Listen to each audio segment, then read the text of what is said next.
Oi,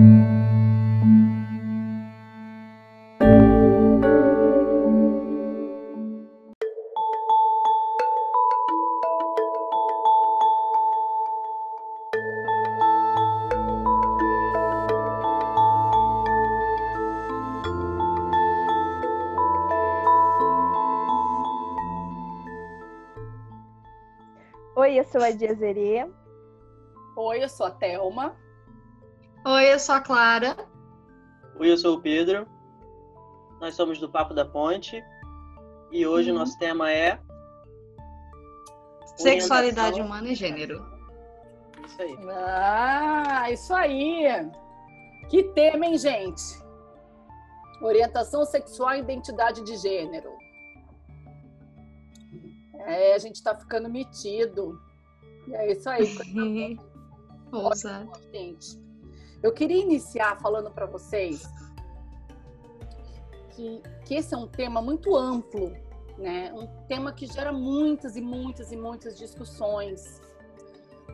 E aqui a gente resolveu fazer esse tema para a gente falar sobre os conceitos, para a gente poder passar para vocês, orientar, entender melhor, né? O que é uma orientação sexual, identidade de gênero. E quem sabe, né, a gente pode se aprofundar depois nesses temas. Tá legal? Uhum. Então, gente, a gente vai começar hoje diferente. Hoje a gente vai começar com um vídeo. E aí a gente vai discutir sobre os principais conceitos. Espera só um minutinho que eu vou colocar o vídeo aqui pra gente.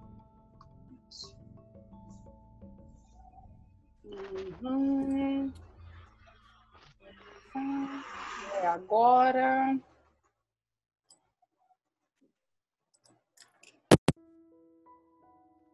O sexo de uma pessoa é definido a partir das características corporais presentes no nascimento. Uma das primeiras perguntas feitas quando um bebê nasce é se ele é menino ou menina. Mas existem também os intersexos, que são aqueles que nascem com órgãos sexuais e ou reprodutivos diferentes do que se espera para o sexo masculino ou feminino, pois eles possuem aspectos de ambos os sexos. Já a orientação sexual diz respeito ao interesse afetivo, amoroso e sexual de uma pessoa em relação às outras pessoas. Os heterossexuais sentem atração por pessoas do sexo oposto. Os homossexuais sentem atração por pessoas do mesmo sexo. Os bissexuais sentem atração por pessoas de ambos os sexos. Os pansexuais têm uma atração sexual ou afetiva independente de gênero ou sexo. E os assexuais não sentem atração por nenhum gênero, mas ainda não há um consenso de que a assexualidade é uma orientação. Ela ainda está em construção. A identidade de gênero se refere às características psicológicas e sociais de um indivíduo. São os sentimentos e as percepções pessoais em relação ao seu gênero. Diz respeito a como a pessoa se vê. Os cisgêneros se identificam como o gênero que lhe foi dado ao nascer. Já os transexuais ou transgêneros identificam-se com um gênero diferente do determinado no nascimento. Muitos têm a sensação de terem nascido no corpo errado. Quando o assunto é sexualidade, são inúmeras as possibilidades. Cabe a nós entendê-las e respeitá-las.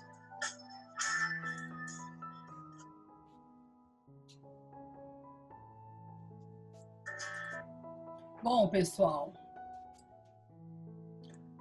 eu acho que foi um vídeo bem esclarecedor, né? E aí? Como que a gente entende, né, essa questão da orientação sexual? Eu acho bem interessante que o vídeo já começa separando cada um desses conceitos, né? Aí o texto indica o sexo como sendo biológico, né? Que é aquilo como a pessoa nasce e como o corpo dela se apresenta, de identidade de gênero, que como a pessoa se sente com relação à identidade dela mesma e ao social, o meio social que ela integra, né? E a sexualidade, que é o que ela se atrai romântico ou sexualmente, né? Eu achei interessante aqueles Exato.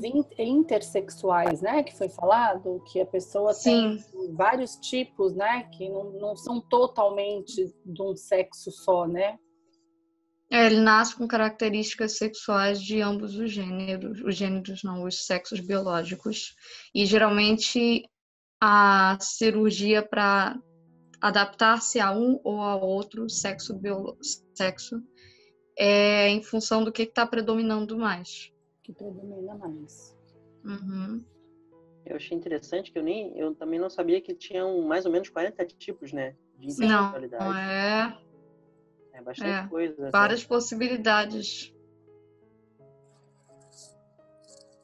E aí, assim, a gente nasce com esse sexo, né? Feminino, masculino, intersexual, mas enfim, vamos colocar aqui mais o feminino e o masculino para ficar fácil a nossa fala. A intersexual é uma minoria, é uma minoria.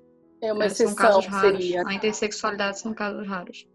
E aí, desde criança, a criança já se vê de outro sexo, ou é uma orientação, é identidade de gênero. Eu queria que se a gente pudesse, né, assim, eu sei que às vezes a pessoa que já entende um pouco disso fala, ai, como isso é lógico, né? Mas para quem não conhece, mistura, né? É muito comum ainda misturar esses conceitos todos. Achar que, por exemplo, a pessoa é cisgênero, ela não pode ser homossexual. Ou a pessoa é trans, ela não pode ser heterossexual. Por É quê? uma confusão desses conceitos, né? Uhum. Como se as coisas fossem lineares no meio da sexualidade, que é uma construção psicossocial, né? E se foi legal até ter trago essa dúvida, como é uma construção biopsicossocial, é algo que se dá ao longo da vida da pessoa, né? Uhum. E seria como se fosse acontecendo com uma pessoa que seria uma pessoa típica, se a gente pode dizer assim, né? O comum, seria a heterossexualidade. A pessoa a gente não se pergunta muito como é que isso surge, como é que a pessoa se entende como heterossexual, né? E aí vai acontecendo normalmente, os adultos brincam até com o bebê, vai arrumar namoradinho e tal. E desde a infância, tá fazendo a construção. E aí isso vai permeando, a pessoa vai recebendo estímulos no meio, vai agindo no meio e assim vai construindo sua identidade. E nessa construção é que se percebe essas questões, né? Começa a entender, às vezes, que é um pouco diferente do outro, né? Uhum. Uhum. E aí vai ter o seu próprio tempo, né? Às vezes pode ser muito cedo, às vezes pode ser tarde demais, né? Numa linha temporal humana que a gente pode colocar, né? Uhum. E aí vai depender do indivíduo. Eu falei da criança, porque assim, é até uma dúvida mesmo, né? Quer dizer, eu tenho um pensamento sobre isso, mas quando você é criança, a gente vê algumas crianças, principalmente, que tem uma questão de identidade de gênero. Ela já não se sente aquele corpo, ela já não se sente pertencente àquele gênero. Não estou querendo dizer que vai ser um transgênero, se não vai. Isso é uma outra coisa. Estou dizendo, desde criança, já tem vamos dizer assim, uma identificação ali diferente, né? Do corpo, que também isso são exceções de crianças, né? A gente está falando aqui. Pode ser uma questão maioria, né? psicológica, exatamente. Ou pode ser sim uma questão de ser trans, pode. E pode ser, mas também. pode também ser uma questão psicológica. Por exemplo, uma criança cisgênero, um menino pode estar tendo comportamentos mais femininos, por exemplo, e pode estar se querendo, assim, sentindo como se identificasse com uma menina ou querendo passar isso, porque tá com muito ciúmes de uma irmã que acabou de nascer. Então, se ele é muito pequenininho, ele internaliza que se ele fosse menino, os pais dariam atenção para ele. Isso foi um caso, na verdade, conhecido já, que pessoal que eu não atendi, mas eu já vi acontecer. Então, assim, não era um caso de uma criança trans. Ter uma menina, tem muitos casos que, tipo, os pais tiveram um menino, por exemplo, mas eles preferiam ter uma menina. Acontece também bastante. Exato. E às vezes podem confundir, não se trata de uma criança trans. Eu acho interessante a gente pontuar que às vezes uma criança ela vai ter características e comportamentos que geralmente a gente determina algum dos dois gêneros e não necessariamente ela vai se identificar com o gênero próprio ou oposto, no caso, né? Ela pode ter comportamentos e características que não se adequam a esse gênero. E ela está plenamente satisfeita. Isso não afetar a sexualidade ou a identidade dela. Uma menina jogar bola, brincar de carrinho, andar de skate, um menino gostar de boneca. É isso mesmo. Eu acho que isso já é uma questão do preconceito da nossa sociedade. Estereótipos de gênero. Da cultura, né? Diferente de quando a criança se sente diferente, que é diferente, né? Agora, eu queria... Geralmente isso prorroga, isso leva muito tempo. Quando é um caso de uma pessoa trans, isso não fica por um período e nem se restabelece numa psicoterapia, vamos dizer assim. Isso é uma coisa que fica por mais tempo. Porque não é um processo que você de identificação em 2, 3 dias ou 3 sessões. É um processo de identificação que requer muitos anos. E como o Pedro disse, né? Vai se desenvolvendo para formar a identidade da pessoa, quem ela é, né? E na orientação sexual, eu acho assim, a criança, ela não tem ainda uma condição de... Não. É isso que eu queria diferenciar um pouco. Que a criança não tem uma condição de saber a orientação sexual dela, né? Não, isso não. Quando ela começa depois da puberdade, na adolescência, aí sim.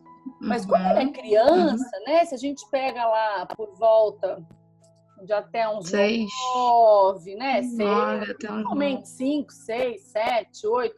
Porque ela precisa da puberdade, né? Até por conta dos hormônios. E aí eu acho que tem um pouco também da nossa cultura de achar que o menino ele é homem com 8 anos porque ele gosta de jogar bola, né? Ele tem 8 anos, ele não gosta de jogar bola, ele gosta de tocar piano. Estou dando um exemplo aqui, ele gosta de dançar, né? Ele não é homem, né? Como que a gente passa esse tipo de informação, né? E ajuda até os pais ou quem está ouvindo, né? Às vezes é um tio que faz até um tipo de bullying na criança, né? Bullying, assim... Isso recai mais para o menino do que para a menina, muito mais. Muito mais, né? Nesse sentido. Nesse aspecto. Assim, recai muito mais para o homem. Como que a gente reforçaria mais essa questão, né? Da sexualidade das crianças ainda tem um desenvolvimento, né? A sexualidade, sim. Orientação sexual, né? Nesse sentido, a orientação sexual, sim. Com certeza. Ela não tem isso estabelecido se ela se atrai por meninos ou por meninas sexualmente, porque ela não está desenvolvida. Então não tem como ela ter essa... Isso, eu acho que até porque ao longo da idade avançando, né, a pessoa vai entrando no final da infância, entrando na puberdade, a criança, né, no caso, vai ter curiosidade sobre diversas coisas, e aí a gente não pode confundir uma curiosidade com uma definição certa, né? Eu acho que é o tempo da criança crescer e ela vai tendo... A criança vai perguntar sobre tudo, vai querer conhecer sobre tudo, e a sexualidade experimentar vai ser uma dessas depois. coisas, né? Isso, e aí é interessante que seja tanto para um lado heterossexual ou homossexual, ou bi, ou punk, o que quer que seja, a gente tentar evitar estimular uma sexualidade precoce na criança, no sentido da criança estimular a criança a ter esses comportamentos sexuais, né? Sexualizados. Como se ela já não tivesse isso é outras algo- coisas para se confrontar. Isso, eu acho que é algo muito presente na nossa sociedade, seja nas mídias e afins, essa meio que um empurrão para a criança se expressar sexualmente quando ela não tem idade para isso. Uhum. Principalmente os meninos. Tanto se expressar como também rotular, né? Uhum. Isso é um grande problema ainda na contemporaneidade. As pessoas insistem em querer rotular como se fosse para compreender melhor, facilitar a compreensão, mas não facilita no final das contas, porque não está compreendendo de verdade as coisas como elas realmente são. Sim, o que o Pedro falou. Não lineares. Não no lineares, exato. Uhum. E as pessoas podem mudar, e a gente tem visto por aí pessoas que foram heterossexuais, né? A gente não vai entrar nessa seara, mas a gente tem visto pessoas heterossexuais a vida inteira, casadas e tal, que optaram, né? Se assumiram bissexuais, né? Porque ou podem se atrair, ou homossexuais, estão se Ou atraindo. pan, e a gente não sabe, porque não é uma coisa que a gente ficou... não sabe, né? a gente não sabe. Da individualidade de cada um, mas enfim, que estão experimentando, né? Se permitindo experimentar outras coisas, né? Porque assim, a gente falando um pouco sobre orientação sexual, eu queria perguntar para vocês que são psicólogos, como se eu não fosse, né? Mas tudo bem. É doença ser homossexual? Não. Não, né? É doença ser bissexual? Graças a Deus, há muito tempo isso foi tirado. É doença ser pansexual? Na literatura da médica como doença. Né? E tem um tipo aqui de orientação sexual que na verdade é assexual. É um tipo de uma orientação sexual onde a sexualidade não é expressada, né? Discute-se por aí, os psicanalistas insistem que não existe pessoas assexuais. Acredito que psicanalistas Freud não que, né, tudo Freud. Mesmo. Então, exatamente. Os psicanalistas não têm muito respeito, vamos dizer assim, por essa categoria como uma categoria legítima, né? Tá. Tem quem discuta também que pessoas assexuais são as pessoas que não só elas não se atraem sexualmente, elas podem se atrair sexualmente por razões não sexuais, vamos dizer assim, por razões emocionais. E aí os demissexuais entrariam. Tem um grande espectro da questão da sexualidade que a gente chama de gray area em inglês, né? A área cinza. E tem o realmente não ter a atração sexual por ninguém, ou ter atração sexual e não ter atração romântica, ou só ter atração romântica. Ou seja, eu gosto de você, mas eu não quero nada com você sexualmente. Ou só quero algo com você sexualmente. Como que chamava antigamente o amor? Não é pleonar? Eu vou lembrar. Platônico. Isso mesmo, Dizer. Muito obrigada. E tem assexuais que namoram, têm relacionamentos sérios de longo prazo e que o sexo não está presente nessa questão justamente porque é o que não atrai a pessoa. Não pratica sexo. Namora, tem relacionamentos não sérios, por mas motivos morais. Ou pode praticar sexo só quando realmente tem essa confiança na pessoa, tem essa escolha com a pessoa. A gente também categoriza junto, né? Os demissexuais. Quando a pessoa só tem essa não posso dizer capacidade, atração. Mas essa vontade, quando a pessoa já é algo íntimo da pessoa, né? E aí tem todo esse então, nessa parte. Só para eu entender. Então, por exemplo, o demissexual, ele só vai ter alguma questão sexual com pessoas que ele confia, conhece, uma pessoa que já é muito do convívio. Ele não vai entrar numa festa, por exemplo, pegar uma pessoa que nunca viu. Ele pode fazer isso, mas ele não vai gostar. Ele pode experimentar isso, mas não vai gostar. Não vai sentir prazer. Ele pode fazer, mas ele não vai pra pessoa saber que ela não sente prazer, ela tem que provar. Às vezes ela... às vezes ele se permitiu experimentar outra coisa e ele não vai gostar. Ele precisa de uma referência, pelo menos, da outra pessoa com quem ele está se relacionando, de referências. E a Vamos gente dizer assim, humano precisa ser um tipo de âncora. E a gente considera padre assexual? Um assexual? Não são Eu acho por que razões não. morais, né? Não Como são assim? razões morais. É porque Não, os padres, tá na bom. verdade, fazem Se- a escolha, né, do celibato. Então, eles Isso, escolhem não expressar sexualidade. Não é que eles não sintam atração por Não pessoas. tenho. Ah, Genuinamente, entendi. Eles têm atração por pessoas, mas eles podem ter atração. ignoram essa Escolhem a parte da vida. abstinência. Isso. Seria um sacrifício, vamos dizer assim, né? Literalmente, Isso, no caso deles. É uma renúncia. Que na verdade, quem estipula isso é a igreja. Então, assim, a igreja, se quiser mudar de ideia, padres podem casar. Aí vai ter Então, vários padres assim, casando, né? Por exemplo. Teriam, exatamente. Aí teriam vários padres casando. Não como é aconteceria nas igrejas evangélicas, né? Evangélicas. E aí como os pastores, eles podem casar, ter família. Isso. E aí seria essa a diferença, né? A igreja determina uma coisa, mas eles ainda têm os sentimentos deles, seja quais forem, né? Então, assim, eles não estão... O que vocês estão falando... É isso, então, é genuíno.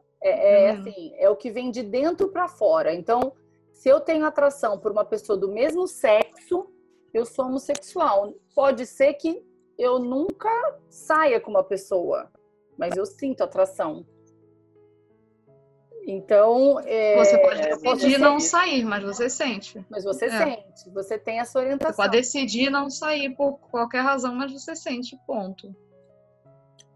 Às vezes a pessoa... Daí tem essa questão de se assumir, né? Essa questão da orientação, né? Que também é outra questão. Nos dias de hoje ainda tem. Mas, assim, que bom que as pessoas estão se permitindo, né? Ser mais e as leis também estão acolhendo essas pessoas, principalmente os homossexuais, né? Não está acolhendo ainda assim, de igual para igual, né? Numa relação igualitária com como os direitos dos heterossexuais são garantidos, ganhos, mas né? São pequenos ganhos. Pequenos, grandes progressos, né? Que a sociedade e o mundo todos estão tendo. Exatamente. Mas, assim, isso não se estende ainda para outras manifestações ou outras orientações sexuais e tá mais, assim, ainda num nível bem superficial, homossexual, heterossexual, pum. Aí qualquer coisa que difera um pouco disso já é discutido como, mas espera aí, né? Como assim? Eu já tive pacientes que pai e mãe falavam, mas você é bissexual, então escolhe, né? Um lado. Assim, é uma coisa que ainda tem muito estigma. Eu acho isso que é interessante. Precisa rotular, né? Mesmo, precisa rotular. A gente precisa fechar a gestalt ali, né? É difícil a gente entender que você pode gostar de duas orientações, de duas orientações, de dois sexos diferentes, Gêneros. Eu acho interessante vocês tocarem nisso porque as pessoas que são bissexuais, elas são invisibilizadas tanto pelos heterossexuais, que só veem a parte homossexual deles, quanto dos homossexuais que só veem a parte heterossexual deles, né? Então eles ficam Isso aí acaba sofrendo preconceito de ambos os lados, né? Infelizmente. Então, pelas próprias categorias, eles são invisibilizados. Assim, as pessoas precisam de formas. Todo mundo precisa de formas. É isso que a gente ainda tem que quebrar como sociedade. Esses rótulos, essa necessidade de ter rótulos. Como se a gente precisasse disso para entender as coisas. Isso, a necessidade, acho que até a necessidade de se encaixar inteiramente em alguma coisa para você ser identificado como essa coisa, né? Eu acho que é interessante. Eu acho que é exatamente assim. Eu queria, por isso que eu perguntei para vocês, né? Homossexual, bissexual, pansexual, enfim, é doença, né? Assexual é doença? Não, né? Como é importante a gente dizer isso para a sociedade, né? Não é uma doença nem psicológica. Não, 1000 vezes. Não é uma doença física, não é uma doença. Então, quer dizer, não é uma doença mental, né? Como já foi. Como é importante, né? Assim, o que a gente pode nessa questão? Eu vou até sair um pouco da pauta, mas eu acho isso muito importante. a gente falar é a adolescência, né? Principalmente no início da adolescência e aí vai até o final da adolescência, né? Quando a gente pega ali que a pessoa, a maioria, né, já tem as primeiras relações sexuais, né? E está descobrindo, né, essa questão da identidade, que é a orientação sexual, né? Tá se descobrindo ali com toda essa vivência da cultura, né? Como o Pedro falou, biopsicossocial, né? Da sociedade. O que a gente fala, né? Assim, para os pais, né? Para a família. O que a gente poderia, assim, falar enquanto profissionais mesmo da área de saúde, da área mental, dessa questão da autonomia, né, da escolha do filho? Em que sentido? Para que eles não tenham preconceito com relação à sexualidade dos filhos? Ou não intervenham na sexualidade dos filhos, independente de ter ou não preconceito? Não, eu acho que intervir, eu acho que o pai, a família, né, dependendo da idade, eu acho que sempre a gente tem que intervir em alguns momentos, né? Mas sim, pontuar, de algumas formas, exatamente, assim. entender, né, falar das questões, porque acho assim, toda vez que você está conquistando alguma coisa, né, então eu estou conquistando a minha sexualidade, eu também estou conquistando responsabilidades, né? Exato. Então, não assim, importa o que as suas práticas, você tem que ter responsabilidade. Exatamente. Então, assim, mas eu ainda vejo muito preconceito no sentido das pessoas até não entenderem, porque quando não faz parte daquela vivência, né? A gente não vive aquilo, é difícil da gente entender. E a nossa sociedade, ela hoje é diferente, mas já há muitos e muitos e muitos anos contra a orientação sexual, né? Era muito heteronormativa, né? Exatamente. Era uma sociedade heteronormativa.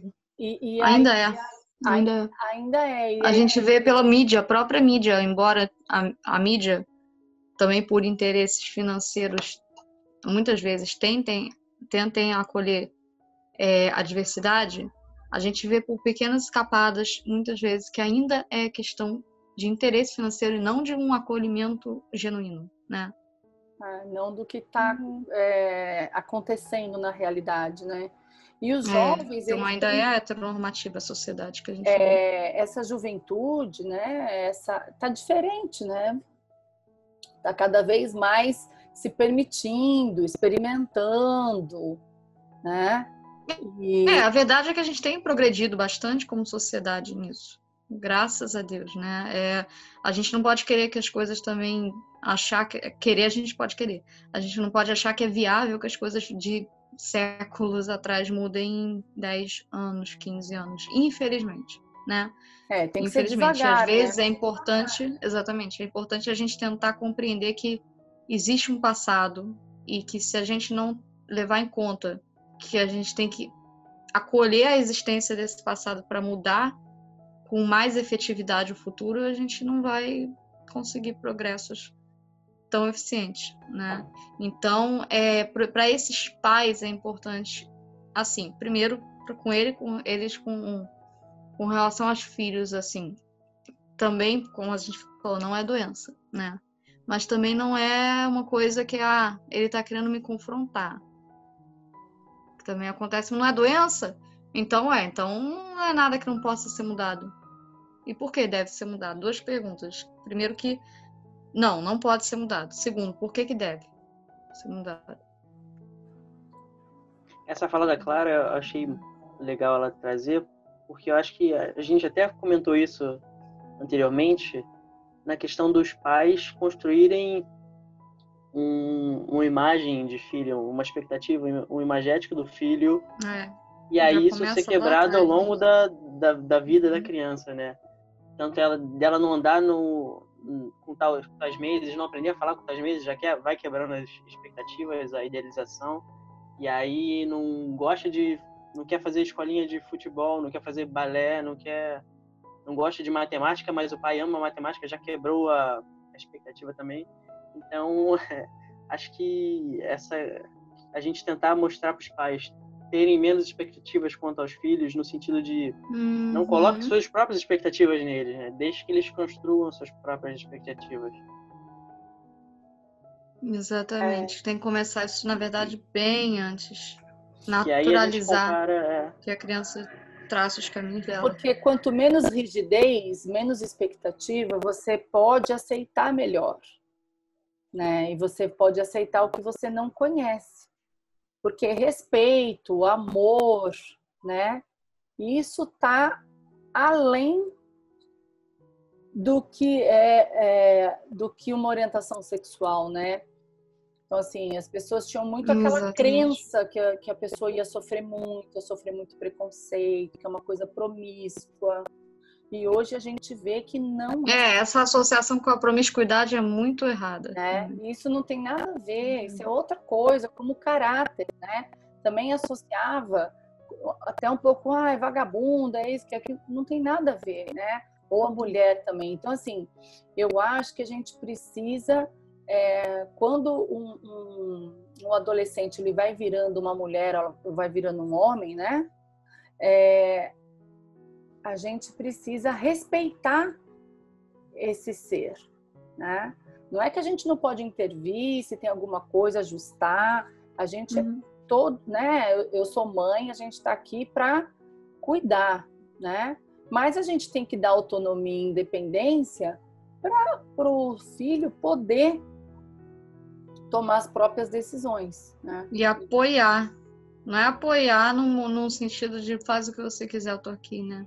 Mas é apoiar acolhendo. Porque vai fazer do mesmo jeito, claro. Só que quando a gente tem uma apoio, exatamente. É diferente. Exatamente. Vai fazer do mesmo jeito e ponto. E não Eu há acho nada legal que os pais possam... essa questão do apoio, né? Porque a Thelma trouxe, vai fazer de qualquer jeito. E aí eu pensei, né? Vai fazer de qualquer jeito, mas pode fazer com você, tendo contato com você, mantendo a relação com você. Ou vai fazer afastado de você, que criou, que não vai querer o contato, né? Que é a grande questão da família, né? A comunicação, né? Você fica sem saber o que está acontecendo com o teu filho, com quem que ele está andando, né? Quando você traz para perto, você está com ele, né? Caminhando com ele. Então, assim, é isso mesmo, Pedro. Isso, e não vai fazer parte da vida do filho, né? Ou da filha. Nessa questão é como se você escolhesse se você quer participar ou não da vida do seu filho. Porque o seu filho faz alguma coisa que você não gosta. E aí você decide, não quero mais fazer parte da vida do filho. Aí vai casar, ou vai ter filho ou não vai ter filho, ou vai trabalhar não sei aonde. E aí você vai estar alheio da sua criação. Você bem exagerada. Da sua parentalidade. Você bem exagerada, tá? Aí vem uma coronavírus, né? E você começa a dar importância nas coisas que têm mais importância. Né? Ou deveria começar. Porque isso às vezes vira uma questão de honra, Pedro. Não é o problema em si, já se passou anos, já está tudo, né? Então, assim, o importante é você estar e tentar entender um pouco, né? Se colocar no lugar da pessoa, porque como a gente não vive isso, né? Por exemplo, eu não vivo isso, então, para mim, é mais difícil do que uma pessoa que vive, lógico. Qualquer coisa que eu já passei, eu tenho mais facilidade em ter empatia. É mais fácil. Mas não quer dizer que porque eu nunca passei por isso, que eu não posso imaginar, né? Nem o sofrimento, a solidão, as incertezas, para não ser mais digno ou menos digno, né? Eu sei que eu saí um pouco do tema, mas eu acho que isso é muito relevante. Né? Tem muita gente sofrendo, né? Muito jovem sofrendo, e eu não digo só jovem adolescente, não.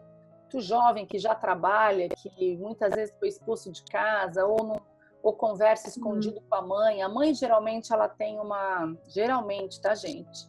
Geralmente, ela aceita com mais facilidade, né?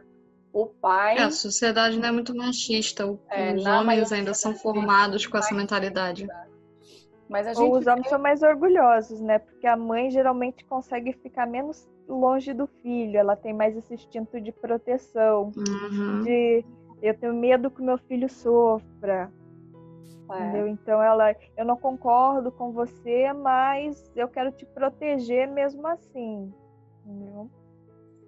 E o pai geralmente, né? Porque a gente vê às vezes pais maravilhosos, né?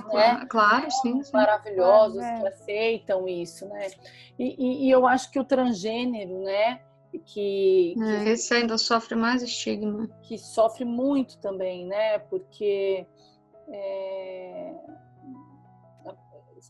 tem também toda uma questão que eu acho que a gente poderia fazer um tema aqui só de transgêneros, né? Porque depois tem a questão também da cirurgia, se faz a cirurgia, se não faz. Alguns, né? Aqui no Brasil isso é muito complicado. Né? Como que é feito isso? Então, assim, a própria família, a sociedade, né? Como a gente ainda está cheio de preconceitos, né? E que eu acho que cada vez mais a gente precisa trabalhar dentro de nós essas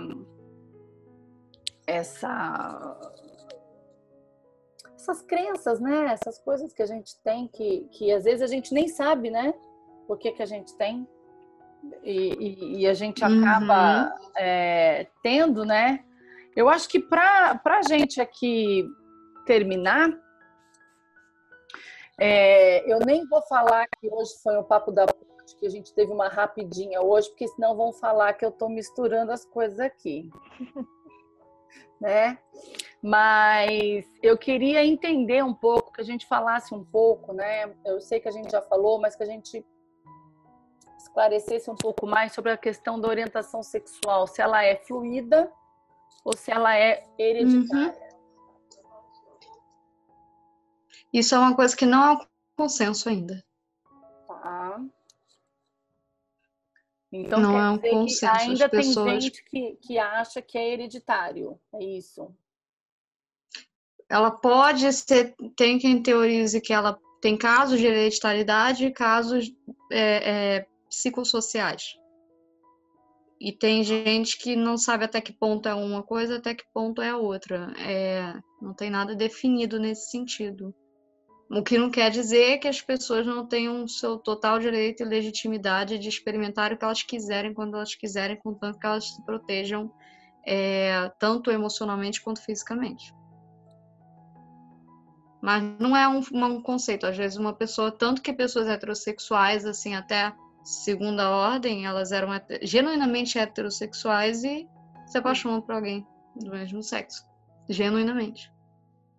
E pessoas, é mais incomum que pessoas homossexuais uma vida inteira façam o caminho oposto, mas também tem casos. Sim. Porque geralmente as pessoas heterossexuais também tiveram aquela vontade, tiveram aquele ímpeto heterossexuais socialmente falando, mas tiveram aquela vontade e vamos dizer, não, gente, qual é a palavra? Recalcaram. Reprimiram. E aí, o caso contrário já é mais difícil, né? Então, uma pessoa que foi assumidamente homossexual a vida inteira dificilmente reprimiu alguma vontade heterossexual, vamos dizer assim, alguma vontade bissexual, no caso. Algumas pessoas, como a gente já falou aqui, ficam um bom tempo achando que elas têm que escolher um lado, então elas têm que estar aqui. Então, elas nunca vão estar internalizando que elas podem viver o que elas quiserem, com quem elas quiserem, e que isso é genuíno, isso é legítimo e elas têm esse direito. Né? Que tudo bem. Exatamente, até para as próprias pessoas que estão familiarizadas e internalizam a diversidade, é difícil de viverem isso, né? O Pedro até falou da questão do limbo dos bissexuais, né? Que os próprios homossexuais falam, não, mas você não é homossexual, né? Você sai com você é heterossexual também, né? Então, eu acho que o mais importante, assim, eu achei esse papo muito legal. Eu achei que o mais importante foi pensar que, independente se é de hereditariedade, se é fluida, se é biopsicossocial, se né, o que eu acho que é mais importante, assim, ser uma construção, né, orientação sexual. Orientação, o trans não, o trans já é uma coisa Trans de não. nascença. Sim. O trans não é uma coisa de nascença. Essa construção, né, social, psicológica, como estava lá no vídeo, da pessoa poder, para quem ela vai sentir atração, né? Eu acho que a questão de ser genuíno, ser autêntico, aqui é muito mais saúde mental do que a pessoa ficar recalcando. Exato. E tendo depois um monte de outros problemas, né? Exatamente. Por conta de uma... Isso vai repercutir na vida dela em vários aspectos. É destrutivo. Aí causa muito sofrimento. Porque a sexualidade é uma vertente muito importante, muito significativa. Então, se você se compromete nesse sentido, você vai ter comprometimento em outras áreas da sua vida. Sim. Então, isso é muito importante, e a gente entender, julgar cada vez menos, e principalmente as crianças. As crianças ainda não têm atração, maturidade. Não tem maturidade nem biológica para isso. Biológica, exatamente. É importante dizer que para assimilar. Não dá rótulos, independente do rótulo, entendeu? Esses rótulos começam na infância e a pessoa acaba acreditando que é aquilo, ou às vezes a pessoa não se identifica com aquilo, mas ela escuta tanto, deu o mesmo rótulo. Não, e essa coisa de rotular é ótimo porque acolhe, né, grupos que até pouco tempo atrás estavam marginalizados socialmente, né? Então é ótimo a gente saber que existem vários gêneros e possibilidades. Mas, por outro lado, quando você próprio, na sua experiência, se rotula demais, você se perde, porque você fica, onde eu tô? Aí eu preciso estar aqui, eu preciso estar ali, porque não tem 40 possibilidades. 40 eu tô fazendo uma não são 40. Discutem-se 31, se não me engano. Mas se tem 31, eu tenho que estar em um deles. Então eu tenho que já saber onde é que eu tô. E para praticar eu gosto aqui. De pensar, não tem coisa. Eu gosto de pensar, não sei nem se cabe, né? Mas eu gosto de pensar de que existem tantos tipos de gênero quanto existem pessoas no mundo, que as pessoas vão se ver de uma forma e vão se expressar de uma forma que pode não ser o bastante para mim ou para o outro, né? Sim. Você não é homem o bastante para não sei o quê, não é mulher o bastante para não sei o quê, não é meio termo o bastante para não sei quem. Então, eu gosto de pensar que cada pessoa tem sua própria identidade de gênero, de como ela se manifesta, né? Então, se a gente for categorizar, a gente tem que categorizar de todo mundo. Mas aí a gente usa o mais comum, o mais claro, para facilitar o entendimento das pessoas. O entendimento. Eu tinha uma professora na faculdade de psicologia social que ela falava exatamente isso, que identidade de gênero, você tem o gênero, cada pessoa tem uma identidade diferente, que se você tivesse que catalogar, você teria que catalogar, né? E faz sentido, né? Pra gente, então, que é psicólogo, faz muito sentido, porque é uma questão de subjetividade, né? E é isso que é bonito. É isso que eu acho fascinante também. E eu acho legal que eu até estava querendo pontuar, que eu acho que a gente até passou um pouco meio batido sobre essa questão do gênero, é que as pessoas confundem o gênero com o sexo biológico, mas o gênero é um construto social, é o que é a nossa sociedade contemporânea, ocidental, no nosso caso, né, vai entender como o que é o homem, o que o homem se expressa, e o que é uma mulher, Exatamente. né? Se a gente for lá numa tribo, tentando não ser muito preconceituoso nem meio prepotente, a gente for numa tribo da África, até para não ofender as pessoas, mas tipo, para um homem ser um homem numa certa tribo da África, ele tem que fazer tal coisa, passar por tal rito, e aí se mostrar de qual tal rito que o homem ocidental ele não vai preencher. Ele não vai preencher. Então ele vai ser, eu vou ser homem naquela tribo, eu não vou ser o homem naquela tribo. Vou trato como sexo biológico masculino, mas não vou ser homem naquela tribo. A não ser que você aceite, né? A não ser que eu passe por esse rito, Então, cada sociedade vai ter o seu construto de que ser homem, que ser mulher. Então, por isso que fica meio confuso. A gente confunde, né? O que que é o biológico, o que é o gênero, o que está embutido como características. Tanto como os conceitos de beleza, por exemplo. Antigamente, beleza quem era bonito era de tal forma. Aí hoje a beleza já é de outra forma. Os conceitos vão se mudando.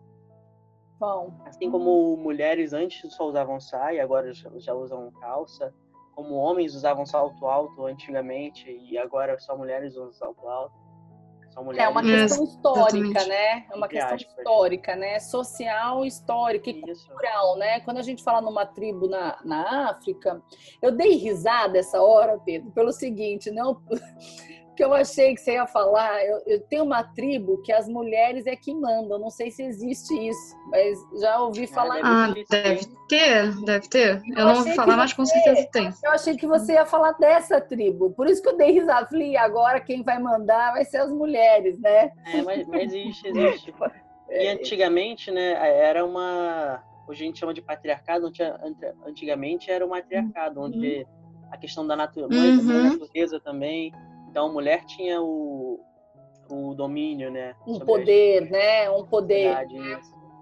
E aí hoje foi modificando para o homem. E aí vai que no futuro, daqui a não sei quantos anos, volta o poder para a mulher também. É tudo uma construção social que vai levando tempo para se adequar. Exatamente, como diz a Clara, são anos e anos e anos para poder, né, ir mudando um pouco, séculos. Né? E aí agora séculos a gente vai vendo a história. E tanto que a história é tão importante. Desculpa, Jazirine. Eu acho que cada geração vai se flexibilizando mais com as coisas do seu tempo, né? Antigamente, nossos pais, avós, não escutavam falar muito disso. Então, acho que não é tão... Então, eles são mais rígidos. A nossa geração é mais aberta, ela se deixa experimentar mais. A geração dos nossos filhos vão deixar se experimentar mais, talvez vão ser mais acolhidos por nós. Então, isso que vai acontecendo, as mudanças, e vai se desconstruindo. De geração em geração, é isso aí. Falar nisso, será que eu posso encerrar? Alguém quer falar mais alguma coisa? Tem muito o que falar, né? Sobre esse aspecto. Eu ia só comentar. Eu não sei se... Acho que não vai nem ser muito polêmico, mas alguns anos atrás, quando o casamento foi legalizado nos Estados Unidos, eu não sei quanto foi, não sei se foi em 2013. 13, eu acho, 13. Eu acho que foi 13. Faz um tempinho. E aí eu vi uma imagem no Facebook, nas redes sociais da vida, que pessoas contra e tal, pessoas aceitando, mas eu vi uma imagem que me marcou bastante, foi uma foto de um protesto nos anos 70, 60, se não me engano, uma foto protestando contra o casamento interracial, que seriam entre pessoas de etnias diferentes. Nossa. E aí uma foto mais atual com gente protestando contra pessoas do mesmo gênero. E hoje em dia a gente aceita, claro, com ressalvas, que a gente não precisa entrar. Sim. O casamento entre etnias já é aceito socialmente, com essas ressalvas que a gente já falou. E enquanto o casamento homossexual ainda está nessa luta para ser estabelecido realmente. Vamos ver se daqui a tanto tempo na frente a gente consegue que isso se estabilize, como o casamento entre etnias vem se estabilizando, né? Com certeza. Até porque a gente está mais acelerado em mudanças, em termos de mudar, do que há 10 anos atrás. Daqui a 10 a gente vai estar mais acelerado ainda. E engraçado, assim, eu queria finalizar dizendo o seguinte: eu achei muito engraçado a gente falar, né, que tem coisa que a gente combina, tem coisa que a gente faz pauta, mas tem muita coisa que a gente não combina, né? E esse é o gostoso do papo. O papo é isso, é um papo, né? Uma conversa. Eu achei muito engraçado a gente falar, né, da demora, que as coisas vêm, das gerações, que vai mudando aos poucos. Ontem eu assisti inteirinho, acho que meu marido não estava aguentando, inteirinho o Festival da Record, 1967. E aí eu vi todos, Caetano, Gil, né? Elis Regina, vi todos, assim, o pessoal fazendo todas as... Como aquilo já era um diferencial para aquela época, né? Era a época final da ditadura. Então, assim... e aí vocês falando, né? Imagina quanto era difícil naquela época você se perceber, você ter uma relação aberta, né? Onde que você pudesse... que todas sem ser escondido, né? E engraçado que vocês foram contando os assuntos, vocês foram falando, e tava passando de novo o show, né? Quem ganhou foi o Edu Lobo, Gilberto Gil, com todas as... o Roberto Carlos, tava todo mundo lá, que tá hoje em dia ainda, Chico Buarque e tal. E aí, assim, quanta luta, né? Quantas pessoas foram presas, e como hoje, né? Eles faziam uma música, todo mundo achava, né? Como hoje vai mudando, né?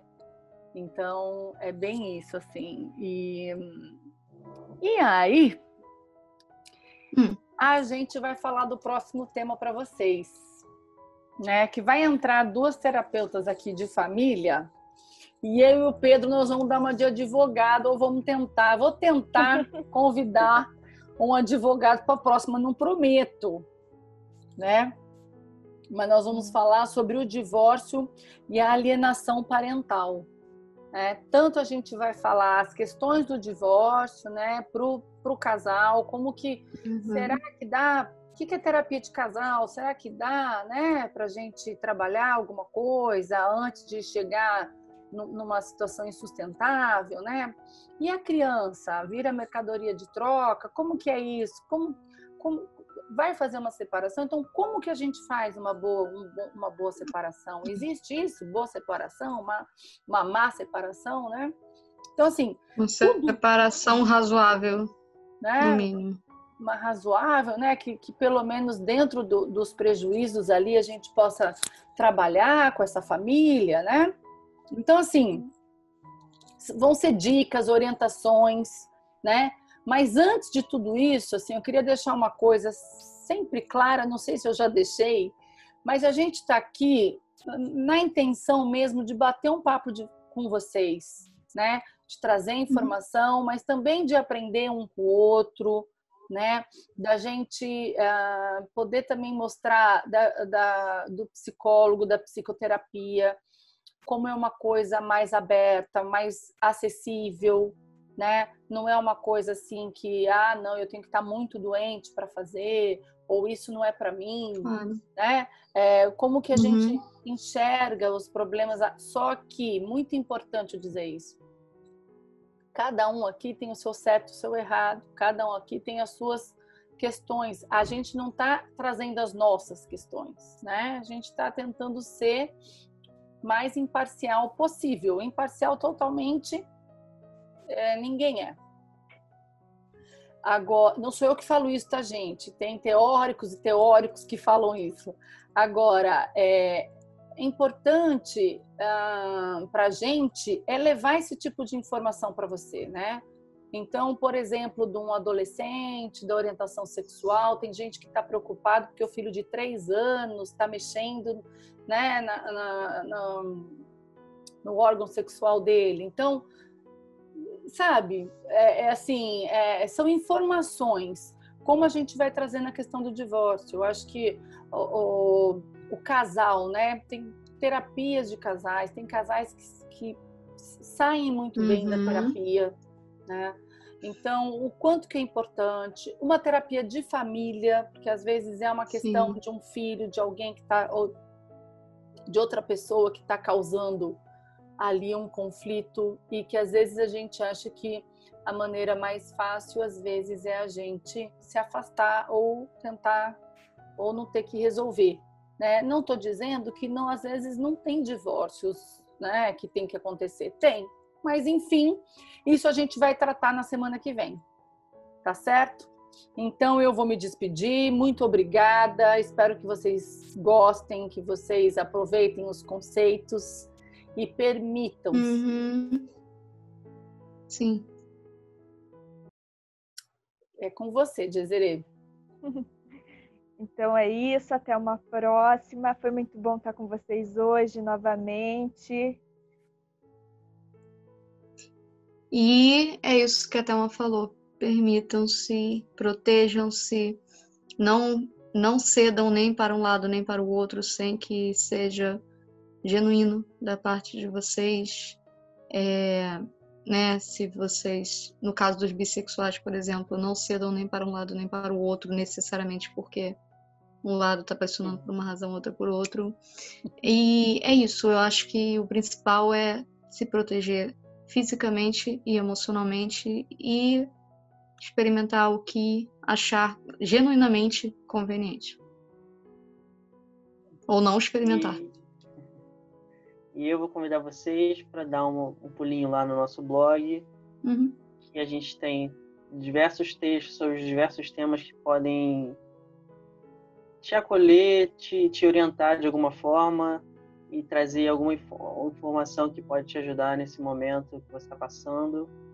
Então, dá um pulinho em www.clinicadaponte.com.br e também, se você sentir a necessidade, entre em contato com a gente para ter um atendimento, um acompanhamento psicológico, especialmente nesses momentos que a gente está vivendo, que são tão conturbados. Então, a gente está aqui para te ajudar. E é isso. Beleza, pessoal. Até a próxima. Tchau, tchau. Até a próxima. Tchau, gente.